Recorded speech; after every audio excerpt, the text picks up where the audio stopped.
नमस्कार दोस्तों, स्वागत है आपका जेवीबी क्लासेस के ऑनलाइन प्लेटफॉर्म पर। आप सब जानते हैं अपन चैप्टर पढ़ रहे हैं मानव नेत्र तथा रंग बिरंगा संसार। तो अपन ने प्रिज्म द्वारा प्रकाश का अपवर्तन पढ़ लिया है। अब अपन उसके अनुप्रयोग पढ़ते हैं। देखो, प्रिज्म से जब प्रकाश का अपवर्तन किया जाता है तो उसका जो प्रकाश किरण होती है उसका अपवर्तन होता है। ठीक है, जब उस प्रकाश किरण की जगह अपन क्या ले लेते हैं, श्वेत प्रकाश ले लेते हैं। क्या ले लेते हैं? श्वेत प्रकाश।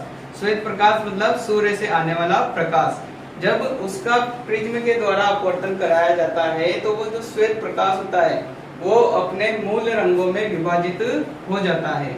क्या हो जाता है? जो श्वेत प्रकाश होता है वो प्रिज्म के द्वारा जब अपवर्तन होगा उसका, तो वो अपने मूल रंगों में विभाजित हो जाता है। मतलब वो जितने भी कलर से मिलकर बना होता है, जितने भी वो रंगों से मिलकर बना होता है, वो सब अलग अलग हो जाते हैं। जैसे अपन एक उदाहरण लेते हैं, जब अपन घरों में गेहूं को बरसाते हैं, क्या बरसाते हैं? गेहूं साफ करने से पहले गेहूं को बरसाते हैं।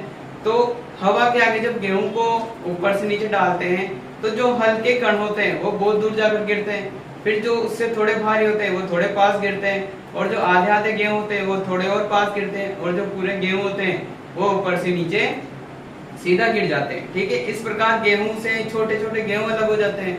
वैसे ही एक कलर से दूसरे कलर पृथक करने हो तो प्रिज्म का उपयोग ले सकते हैं। देखो, कलर कब अलग होंगे? जब क्योंकि सारे कलर का अपवर्तन तो एक समान नहीं होता ना, कुछ का अपवर्तन ज्यादा होता है, कुछ का अपवर्तन कम होता है। इस प्रकार जब प्रिज्म से उनका अपवर्तन कराएंगे तो वो अलग अलग हो जाएंगे। देखो, प्रिज्म द्वारा प्रकाश का अपवर्तन, उससे क्या होगा? जो श्वेत प्रकाश आ रहा है, क्या आ रहा है? श्वेत प्रकाश। जब उसका अपवर्तन होगा तो वह अपने मूल रंगों में बदल जाएगा। मतलब वो जिन भी कलर से मिलकर बना होता है वो सब अलग अलग हो जाएंगे। इस घटना को क्या कहेंगे? इस घटना को कहते हैं प्रिज्म द्वारा प्रकाश का विक्षेपण। मतलब प्रकाश का विक्षेपण। इस घटना को क्या कहेंगे? प्रकाश का विक्षेपण कहेंगे। क्या कहेंगे? प्रकाश का विक्षेपण। देखो, परिभाषा पर आते हैं। प्रिज्म द्वारा श्वेत प्रकाश को उसके 7 मूल रंगों में विभक्त करना क्या कहलाएगा? प्रकाश का विक्षेपण कहलाएगा। किसे कहेंगे प्रकाश का विक्षेपण? जो प्रिज्म होता है उसके द्वारा श्वेत प्रकाश अपने 7 मूल रंगों में विभाजित हो जाता है, इसे क्या कहते हैं? प्रकाश का विक्षेपण कहेंगे। अब यहाँ से एक बात आपको पता चली होगी कि जो श्वेत प्रकाश होता है, मतलब जो सनलाइट होती है, सूर्य का जो प्रकाश होता है, वो कितने रंगों से मिलकर बना होता है? 7 रंगों से मिलकर बना होता है। कितने रंगों से मिलकर बना होता है? 7 रंगों से। और इन 7 रंगों को श्वेत प्रकाश से अलग करना क्या कहलाता है? प्रकाश का विक्षेपण कहलाता है। ठीक है, अब कैसे अलग करेंगे? जैसे मान लो ये प्रिज्म है। क्या है? प्रिज्म। अब जैसे कल अपन ने प्रकाश किरण डाली थी, वैसे यहाँ क्या डालेंगे? श्वेत प्रकाश डालेंगे। क्या डालेंगे? श्वेत प्रकाश। अब यहाँ इसका अपवर्तन होगा। ठीक है, जब अपवर्तन होता है तो थोड़ा थोड़ा विक्षेपण तो यही हो जाता है। फिर जब दूसरी बार अपवर्तन होगा तो थोड़ा और विक्षेपण होगा और अपन को कलर्स की पट्टियां नजर आएंगी। क्या आएंगी? अलग अलग कलर्स की पट्टियां नजर आएंगी। ऐसा वास्तव में होता क्यों है? देखो, कुछ कलर का विक्षेपण ज्यादा होगा तो ज्यादा घूम जाएंगे, कुछ कलर का विक्षेपण कम होगा तो वो कम घूमेंगे। तो इस प्रकार जितने भी कलर है, मतलब जो 7 कलर है, ये सब क्या हो जाएंगे? अलग अलग हो जाएंगे। और इनका एक निश्चित क्रम होता है। क्या होता है? निश्चित क्रम कि ये कलर नीचे ही नीचे आना है, इसके ऊपर ये कलर आएगा, इसके ऊपर ये कलर आएगा। ठीक है ना, ये क्रम क्या होता है? फिक्स होता है। प्रिज्म के आकार प्रिज्म पर निर्भर नहीं करेगा। ठीक है ना, प्रिज्म कोई से भी आकार का हो सकता है, कितने भी अपवर्तनांक का हो सकता है। ठीक है ना, तो उस स्थिति पर कोई ये नहीं करेगा, निर्भर नहीं करेगा, चाहे प्रिज्म कैसा भी हो, उसमें क्या होगा? क्रम सेम आएगा हमेशा। ठीक है ना, तो ये क्रम कौन कौन सा होगा?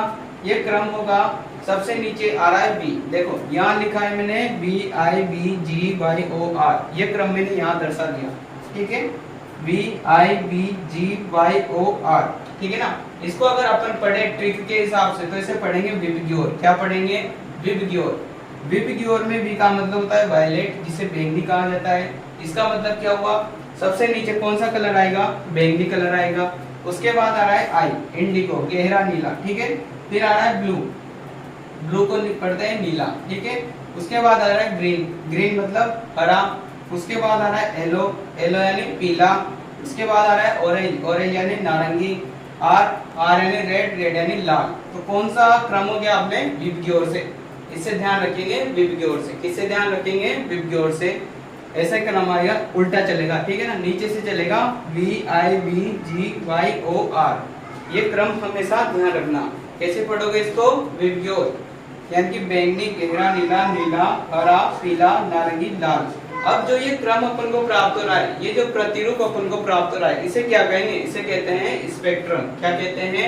स्पेक्ट्रम। देखो जो यहाँ पर पर्दा लगा रखा था, उस पर पर्दे पर प्राप्त किए गए रंगों का क्रम, ये जो रंगों का क्रम है या रंगों का प्रतिरूप है, उसे क्या कहते हैं? स्पेक्ट्रम कहते हैं। क्या कहते हैं? स्पेक्ट्रम कहेंगे, ठीक है। अब जैसे कि आपको दिख रहा होगा, जैसे ही श्वेत प्रकाश का क्या हुआ, ये श्वेत प्रकाश का क्या हुआ? विक्षेपण हुआ। क्या हुआ? विक्षेपण। देखो विक्षेपण होने के बाद सबसे नीचे कौन सा कलर आ रहा है? बैंगनी कलर आ रहा है। और सबसे ऊपर कौन सा कलर आ रहा है? रेड कलर आ रहा है, ठीक है ना। कौन सा कलर आ रहा है? नीचे बैंगनी। इसका मतलब क्या हुआ? सबसे ज्यादा कौन सा कलर मुड़ेगा? बैंगनी कलर मुड़ेगा। कौन सा मुड़ेगा? बैंगनी कलर, ठीक है ना। तो बैंगनी रंग का विक्षेपण सबसे अधिक होता है। और सबसे ऊपर कौन सा आ रहा है? लाल कलर, ठीक है ना, रेड आ रहा है ऊपर, यानी कि कम मुड़ रहा है। तो सबसे कम विक्षेपण किसका होगा? लाल रंग का होता है। देखो लाल रंग का विक्षेपण सबसे कम होगा, जबकि बैंगनी रंग का विक्षेपण क्या होगा? सबसे अधिक होगा, ठीक है ना। तो ये था प्रकाश का विक्षेपण, किसके द्वारा? प्रिज्म के द्वारा। प्रिज्म अपन जानते हैं, अपवर्तन अपन जानते हैं कि किस प्रकार होता है। तो आज अपन ने क्या कर लिया? रंगों का अवक्षेपण भी कर लिया, सॉरी रंगों का विक्षेपण भी कर लिया, ठीक है ना। विक्षेपण कैसे हुआ? श्वेत प्रकाश गुजारा प्रिज्म से, क्या गुजारा? श्वेत प्रकाश। फिर उसका अपवर्तन हुआ, अपवर्तन होने के साथ साथ इसका विक्षेपण भी होता है, मतलब रंग अलग अलग हो जाते हैं, ठीक है। अलग अलग क्यों होते हैं? क्योंकि रंगों की प्रकृति होती है, कुछ रंग ज्यादा मुड़ते हैं, कुछ रंग कम मुड़ते हैं। तो ज्यादा कलर मुड़ने वाले तो नीचे आ जाएंगे, कम मुड़ने वाले ऊपर आ जाएंगे, ठीक है ना। तो इसका मतलब क्या हुआ? जो बैंगनी रंग होगा वो तो ज्यादा मुड़ेगा, और जो लाल कलर होगा वो कम मुड़ेगा, और एक बीच के वाले कलर ये रहे, ठीक है ना। और जो ये क्रम प्राप्त हुआ, इसको क्या कहते हैं? स्पेक्ट्रम कहते हैं। तो आई होप आप सबको ये समझ में आया होगा, ठीक है। अगर आपको फिर भी कोई डाउट रहता है तो आप कमेंट बॉक्स में अपना डाउट लिख सकते हैं, उसकी आपकी जो समस्या होगी उसका समाधान हम करेंगे।